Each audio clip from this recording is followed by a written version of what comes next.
Hello everyone, welcome after the short break. And now it's time for our first keynote. I'm happy to introduce to you Julia Kaganskiy. She's an independent curator from the city of New York. And her specialty is building bridges between the worlds of the arts and technology. She was the founder and the head of New Inc., an arts incubator at New York's New Museum. And if you want to see her work, you'll hopefully, the pandemic permits, have the opportunity to see it at Science Gallery London in the upcoming season. We're going to watch a pre-recorded video of Julia's keynote talk, and then we'll connect to her live for a short conversation. You'll also have the opportunity to ask your own questions via the chat or directly, so I encourage you to do so. Hello from the recent past. It's mid-September and I'm in New York City, writing and recording this talk from the traditional and unceded lands of the Lenape people. So far, 2020 has been a year of compounding crises. As I write this, the west coast of the United States is on fire, consumed by historic wildfires fueled by climate change that have sadly become the new normal, thanks to persistent droughts and rising temperatures. We're entering the 7th month of the COVID-19 pandemic, which has claimed almost 1 million lives globally, about 200,000 of which were in the US alone, thanks to the gross mismanagement, unpreparedness, and outright denial of the situation by this country's leadership. All over the world, tens of millions of people have lost their jobs, are struggling to put food on the table, and at risk of losing their homes. In the midst of all this, many are also fighting against racial injustice and police brutality in the movement for Black lives, while others are protesting in the streets for the preservation of civil liberties and free elections in places like Belarus, Israel, and Hong Kong. Here in the US, activists are hard at work mobilizing voters for one of the most consequential presidential elections in recent memory. Yet the deep divisions in this country seem to indicate that, regardless of the outcome, November will most likely bring a new wave of civil unrest. Meanwhile, the weather turns colder, and the world anxiously braces itself for the pandemic's second wave. This is not the future we imagined.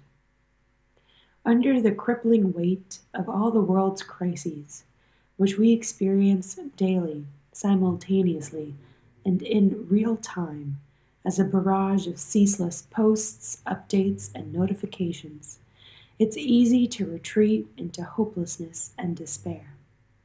Right now, it feels as if we are living in a world ripped from the pages of a dystopian novel, and maybe that's to be expected. For years, we have been starved for visions of truly compelling and desirable futures. When we are inculcated on a steady diet of dystopias, is it any wonder that our present reality begins to resemble one? Stories like 1984, Minority Report, The Matrix, and Ready Player One seem to have become product roadmaps instead of cautionary tales. But every crisis is a rupture, a tear in the fabric of our reality, opening the door to unprecedented change, for both good and bad. In the past few months, ideas that previously seemed inconceivable, like universal basic income and defunding the police, have gained real traction and mainstream adoption. Cities all over the world have been transformed into pedestrian sanctuaries and open-air cafes. Major tech companies have vowed to stop selling facial recognition technology to law enforcement. And many governments have committed to investing in green energy infrastructure as part of rebuilding efforts. The Overton window has shifted. Yes, some days it feels like the world is falling apart. But this also invites us to think about how to fix what is so clearly broken. How can we remake society by cultivating relationships of care rather than competition? By privileging maintenance and repair over novelty and planned obsolescence? By recognizing our inescapable interdependence instead of asserting our dominance and individualism? The pandemic is a portal, writes novelist and activist Arundhati Roy. We can choose to walk through it, dragging the carcasses of our prejudice and hatred, our avarice, our databanks and dead ideas, our dead rivers and smoky skies behind us. Or we can walk through lightly, with little luggage, ready to imagine another world, and ready to fight for it. As artists and cultural producers, we are often charged with the task of imagining new worlds, envisioning radical futures, and building alternative realities. Through our stories, films, images, and performances, through manifestos, communes, and online communities, artists work to expand the horizon of possibilities and help us see where we want to be. Imagining the world we want, a world that isn't built on fossil fuels or the exploitation of people and natural resources, that isn't haunted by sexist, racist, colonialist, and ableist legacies, is vital and necessary. All the more so because, to paraphrase Frederick Jameson, it's often easier to imagine the end of the world than the end of these destructive systems or the path to their dismantling. Over the past few years, I've seen a growing number of initiatives focused on promoting speculative futures and radical imagination. Many of the most visionary and compelling ones have come from feminist, queer, black, brown, indigenous, and disabled voices. This is important work, all the more so because the mainstream futures we receive from science fiction books, movies, and TV shows, or worse yet, in the form of products peddled by tech companies and corporations, tends to erase and exclude these voices altogether. The only chance we have at imagining a truly just and equitable future is by centering the needs and experiences of those who have been historically marginalized and oppressed, so that we can finally right past wrongs to create a better society for all. A society that rejects fear, divisiveness, and the perverse pursuit of endless growth. A society in which we all stand together and take care of one another. But imagination is also just the first step. One of the visions of the future that I've revisited during the past few months is Octavia Butler's Parable of the Sower. Not necessarily because it depicts a world I want to live in, but because it so closely resembles the world we seem to be heading towards. Written in 1993, Butler's novel is set in 2025, in a California plagued by climate change, drought, and rising sea levels. The country has descended into chaos, ravaged by drugs, war, disease, poverty, and chronic water shortages. The wealthy and middle class live in gated communities where they fend off the homeless with guns and walls. Police services are expensive, though few trust the police. Schools, public services, and even entire towns are becoming privatized, and a new presidential candidate promises to dismantle government programs and bring back jobs.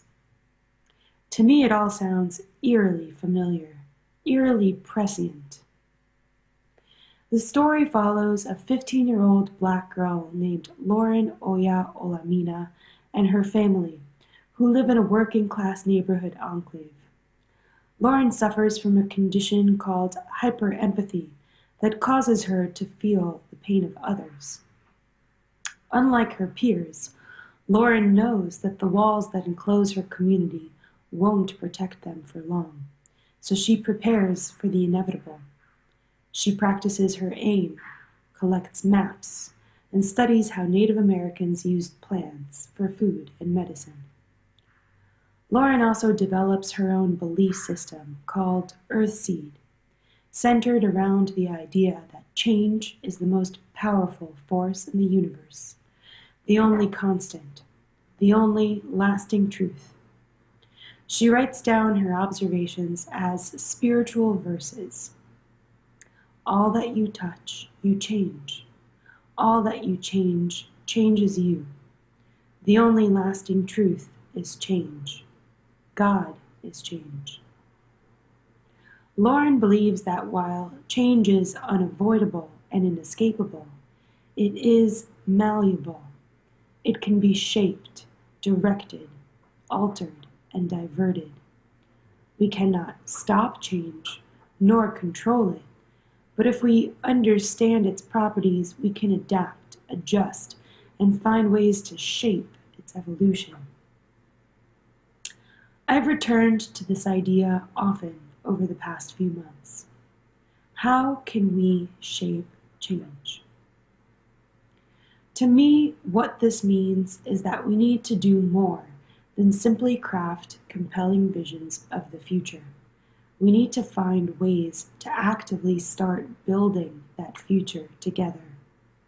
Whether that is by voting, protesting, or getting involved in local politics, by building online and offline communities, mutual aid groups, and cooperatives, by designing tools and technologies optimized for collective action and communal governance, by finding ways to intervene in and repair broken systems.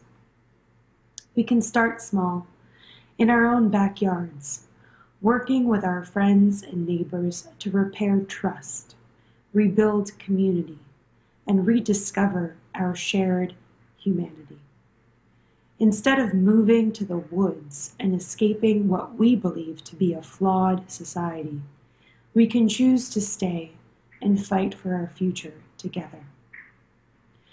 This kind of collective resolve is always most powerful and most accessible in times of crisis.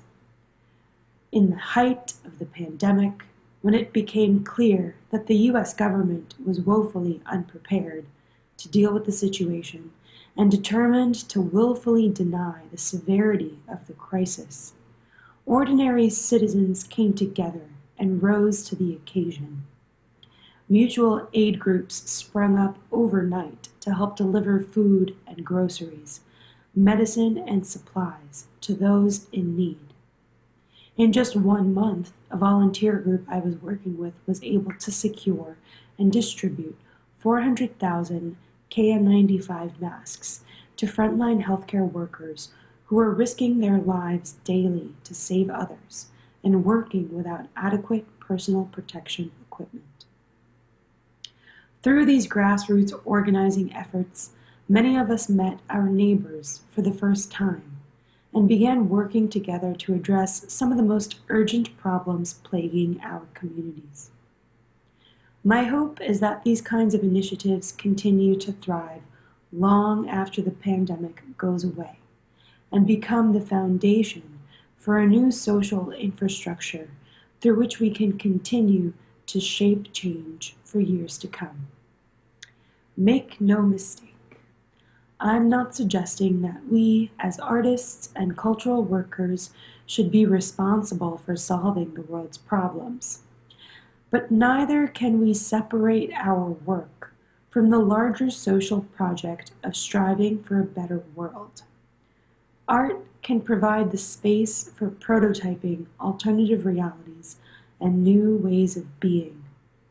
It can serve as a kind of dress rehearsal for the future where we can collectively embody different versions of ourselves, and form new relational networks.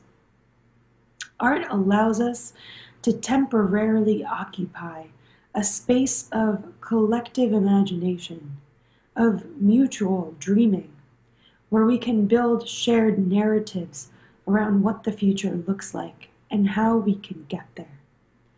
And we need shared visions now more than ever. As our shared sense of reality dissipates and disappears into a post-truth world of alternative facts and algorithmically generated echo chambers, we lose the ground beneath our feet and come to fear and despise those whose views do not reflect our own. More than ever, we need to carve out space for common ground and build a new order of cooperation that leverages our irreducible interdependence as a collective power, turning it into the very thing that saves us rather than what destroys us. Perhaps, if we act as if the future we want is already here, we can hasten its arrival. This endeavor, like so many of those that have come before, will be imperfect. Little did we know 20 years ago, when the internet first appeared, with its promise to connect all the world's people, democratize access to information, and give each person a platform and a voice, that it would eventually become the domain of conspiracy theories and misinformation, meme wars, and surveillance capitalism, arguably doing much more to divide us than bring us closer together. Yet the threat of failure should not discourage our efforts, for it is within our struggle against an imperfect world and against our own imperfect selves that we find meaning and purpose. It is in the cracks, the blemishes, the flaws of society that art finds its greatest inspiration. The artist exists because the world is not perfect, Andrei Tarkovsky once said. Art would be useless if the world were perfect, as man would not look for harmony, but would simply live in it. Art is born out of an ill-designed world. So let's take this moment as an invitation to make the greatest art of our lives. Let's abandon all pretense and convention. Let's put our individual egos aside so that we can imagine and build the most irresistible collective futures. There is certainly no shortage of inspiration to draw on. Thank you.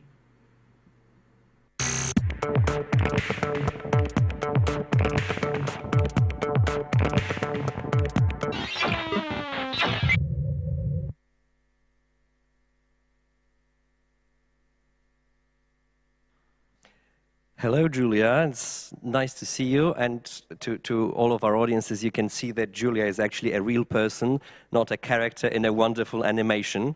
And again, first of all, kudos to Marta Lissowska for animating the talk, which is amazing. So it's great to have you here. Hello. You start your talk with a hello from the recent past, and when I wrote the email with the questions to you, there was this potential question number 0, which was what has changed, right? How is the recent past different from the present? And actually, in Poland, it was a tremendous change. When I think of the time when I wrote this email to you, this was still before the great explosion of the second wave of the pandemic, where we moved from 500 cases daily to, I think today it was around 9,000, right? So this is the scale of the last 2 weeks. So this hello from the recent past is kind of a hello from another world. I don't know how much has changed on your side. Are you still living in this recent past, or has the future come and attacked you? I feel like the future comes faster and faster these days. On the one hand, this moment feels endless. On the other hand, it feels like it is a constant state of volatility and instability. So yeah, I think in a way we're becoming better at normalizing that sense of discomfort, and you almost don't even have a chance to process or react to the most recent crisis because there's another one just around the corner. And I feel that especially living in America under the past 4 years of the Trump presidency, where every day you wake up and you read the headlines or you check Twitter and you're just like, all right, like what fresh hell am I going to encounter? So it's as if I think we're talking a lot about the future, but I think one of the problems is the problems with the present. The present is falling apart. There's no longer a category of a stable present in which you feel at home, and you don't really have the time to pick up the pieces, and it doesn't really make sense to glue the present back together. So we're stuck in the future, and we can't escape it for the time being. You talked a lot about the responsibility of the artist. This is how I understood this talk. The role of the artist in this weird model. And I thought a lot about how the artists have to communicate with their audiences. A lot of these traditional channels through which you would communicate with your audiences, depending on what you're doing, it could be the theater, it could be an art gallery, many of them are closed or limited for the pandemic, which is both something terrible. And right now, again, in Poland, we're going through a discussion. A lot of my friends who work in the theater, they're getting desperate, right? Because of the second wave of an almost lockdown, the theater capacities are reduced to 25%. So, there's disaster is looming for them. The same with art galleries, right? I think this is both something terrible and also, on the other hand, paradoxically, an opportunity. How do you view this? What are the negatives and the positives of this situation in which the artists have found themselves? There's a big part of me that mourns the situation that many cultural institutions find themselves in, with closed doors, with funding cuts, with staffing cuts, not really being able to serve their publics in the way that they need to and that we need them to right now. I think institutions are really important, especially in moments like this, as keepers kind of cultural memory. They provide context. They can help put things into a kind of historical perspective, which I think is really important, especially in times of crisis and upheaval. But there's also a part of me that, questions to what extent traditional institutions are really able to meet this moment. Many institutions are very slow moving. They're very risk averse. They're very focused on, conserving and preserving tradition and what's come before, rather than sort of react to the needs of right now. I mean, institutions are, in fact, trained not to be reactive, right? I think in the States especially, and I imagine also elsewhere in other parts of the world, a lot of institutions are also dealing with their kind of problematic with the fact that they have been built on the back of colonialist practices, that they have historically excluded the voices of women and people of color. And many of them are just kind of needing to reckon with that history in order to figure out how to evolve and move past it. So right now, I think institutions are facing multiple challenges simultaneously, right? There's the logistical challenge of being shut down or having reduced capacity due to the pandemic, which requires them to develop new forms of presenting work and reaching audiences. Then there's the economic challenge of, having budget cuts and having to potentially let people go. And of course, also the challenge of having to examine their own practices through a critical lens to make the necessary adjustments. The changing times, the changing cultural sentiment. And perhaps that is the hardest challenge of all. And, I think this is all to say that I'm not sure to what extent we should be relying on institutions right now. Obviously, I think they have an important role to play, but I think if the goal is to communicate a vision of a better future and to reach an audience, I guess I wonder, to what extent we should be looking to institutions for that. And I should probably caveat this by saying that I'm someone who has always worked in a somewhat para-institutional way, a way of existing both beside and kind of beyond the confines of institutions. My most recent project, which was New Ink, was a program of the New Museum, but it was, the first cultural incubator where really kind of supporting artists and creative practitioners in founding their own institutions and organizations, right? So my perspective is a little bit colored by those experiences and that personal bias, I guess. But I think some of the most interesting projects that I've seen over the past 7 months haven't necessarily come from traditional institutions.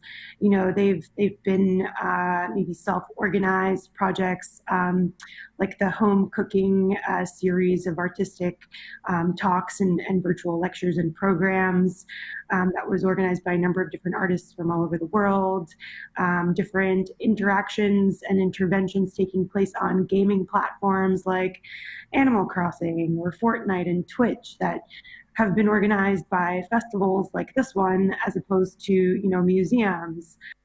And a lot of activity has also been happening kind of behind the scenes on, Discord channels. So I guess I just question whether we should be thinking about what are the other kinds of ways that we can use this opportunity to build, if not new institutions, new organizations that rise to meet the occasion, rise to meet this moment. Mm-hmm. And I think another problem of this moment is the question of overproduction, or perhaps the availability that is too easy, right? I think in the first weeks of the pandemic, of course, it was a horrible experience, but also there was this euphoria. Look, all the artwork, all the performances, all the films that you can stream, sometimes for free. And then after a few weeks, you were like, oh yeah, another performance, another festival, another conference. There was too much of that, which is also a horrifying situation for the artist, right? This is where I think institutions, with their gatekeeping, with all the nasty aspects of their gatekeeping, were kind of useful because they were limiting these currents, or they were creating some kind of currents that got directly to the audiences. And right now, both for the audiences and the artists, it's a potentially frustrating experience to, find their own place in this increasingly complicated ecosystem. Yeah.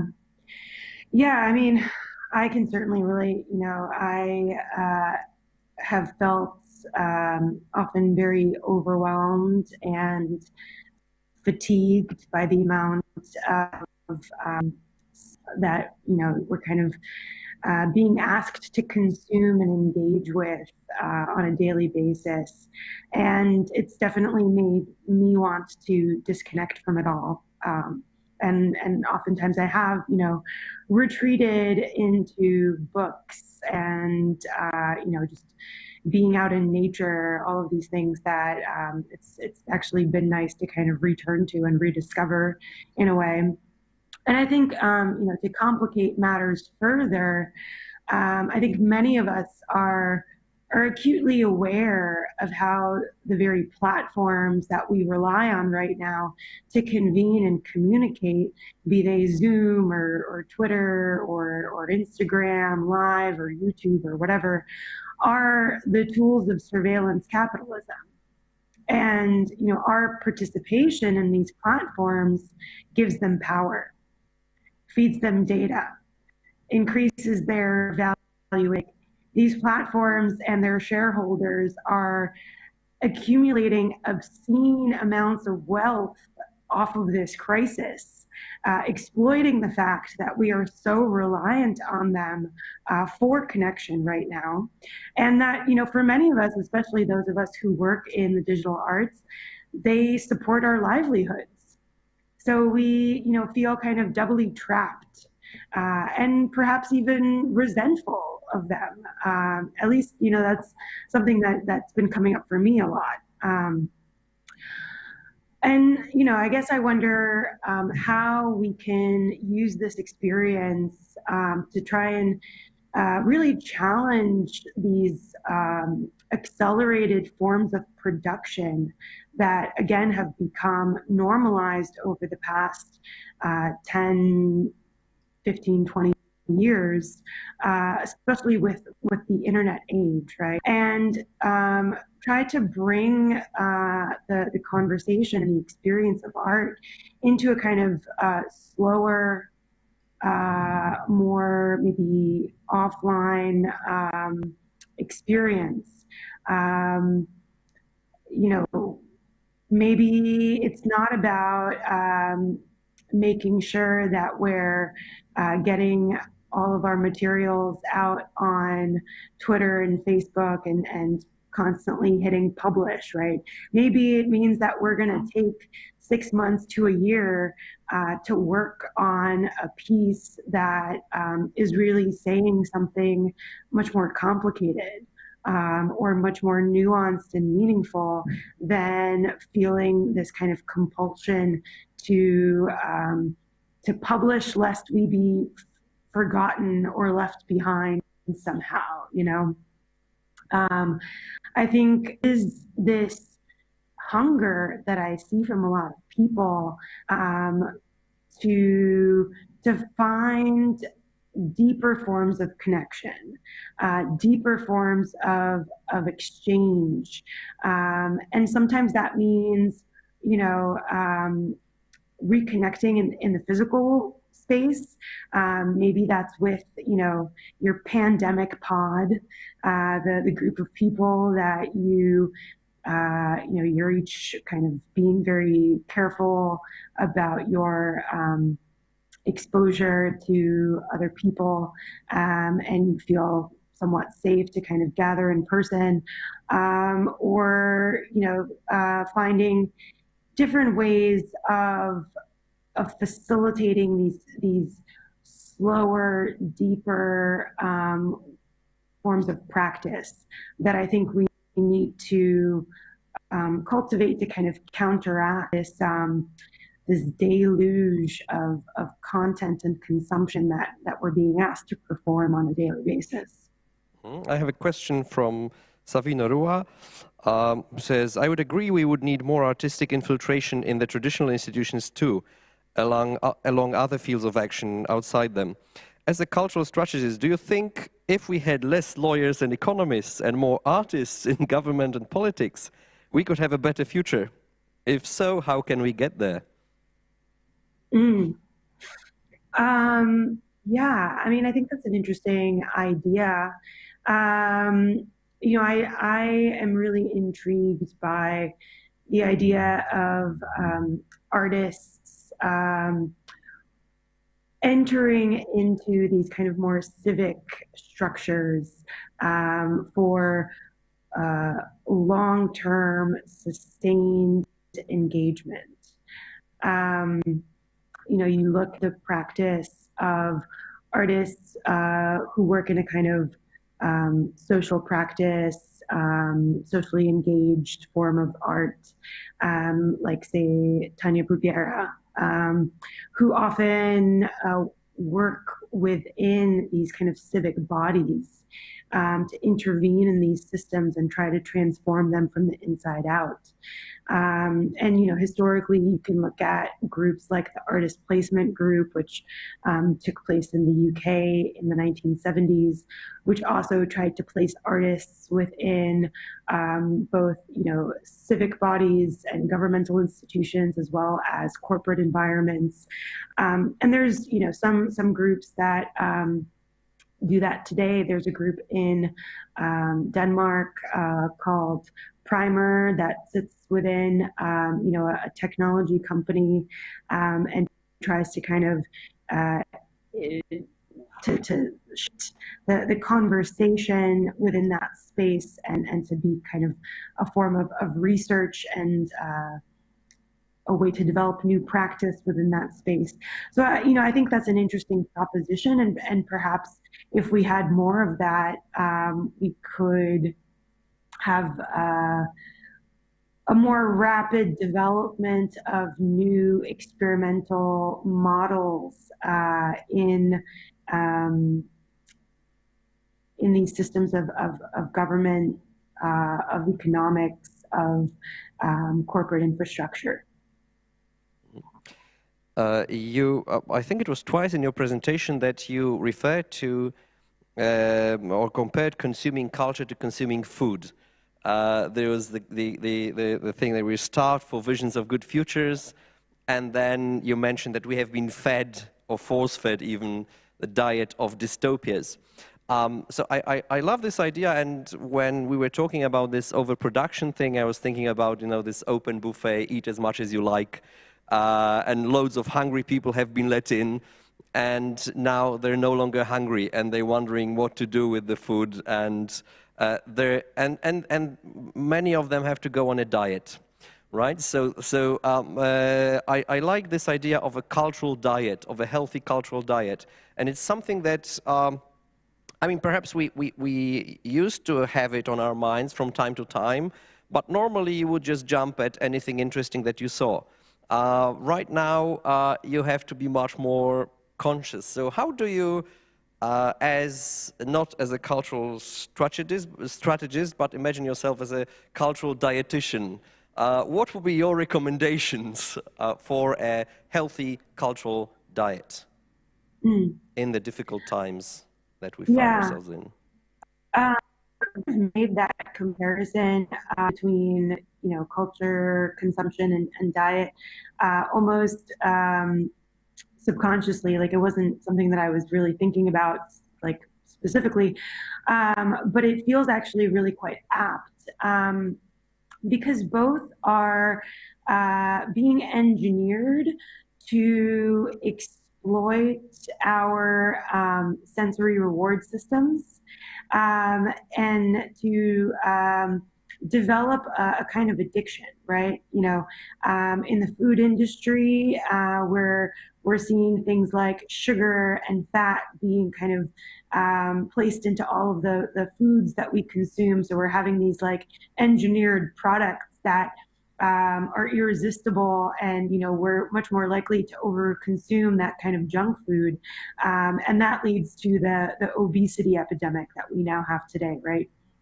And in a similar way, with our consumption habits right now, the media landscape in which we exist has been engineered to activate the pleasure centers in our brain to trigger dopamine with every single like and retweet and so forth, right? And so it has produced this very kind of addictive behavior with regards to social media platforms and the way that we engage on them. These social media platforms manipulate what we see and what we interact with, algorithmically kind of siphoning our timelines and feeds into something that benefits them. And so there is, I think, a real need for a quote-unquote diet, conscious consumption that asks us to be very aware of what it is that we're putting inside our bodies and inside our minds. Sometimes a little bit of junk food is okay in very small doses, but for the most part, like, it's not nourishing. It doesn't really provide the nutrition that you need for your body to function optimally. And the same goes for our media consumption, right? Like, our ability to imagine a better future and to build it and to reach some sort of shared vision, some sort of consensus reality, is impaired by the kind of media that we consume in the media landscape in which we exist. So only through trying to seek out these kind of more nourishing forms of media, be that, returning to books, finding and reading long-form journalism, investigative journalism, reading well-researched academic research papers, these things that, especially in a very visually oriented media landscape that is dominated by memes and increasingly by video. How do we,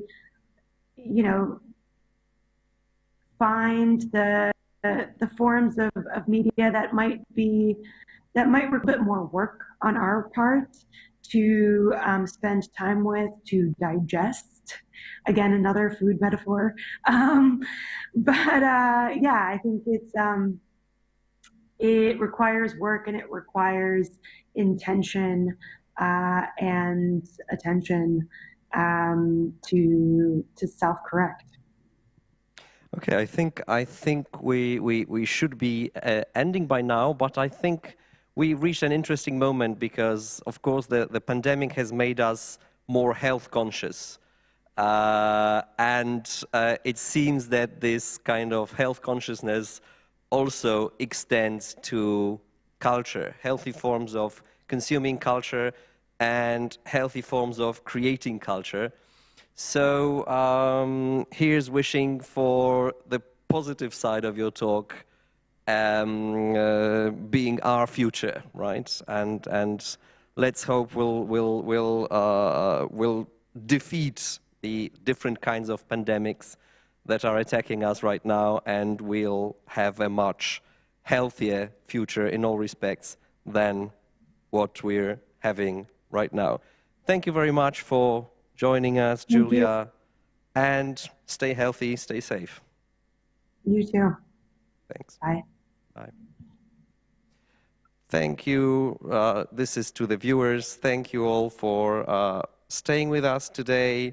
And of course, as you might remember, the conferences, the festival, continues tomorrow and the day after. I invite you to participate. Thank you very much. Good night, depending on your time zone. Have a nice day. Thank you.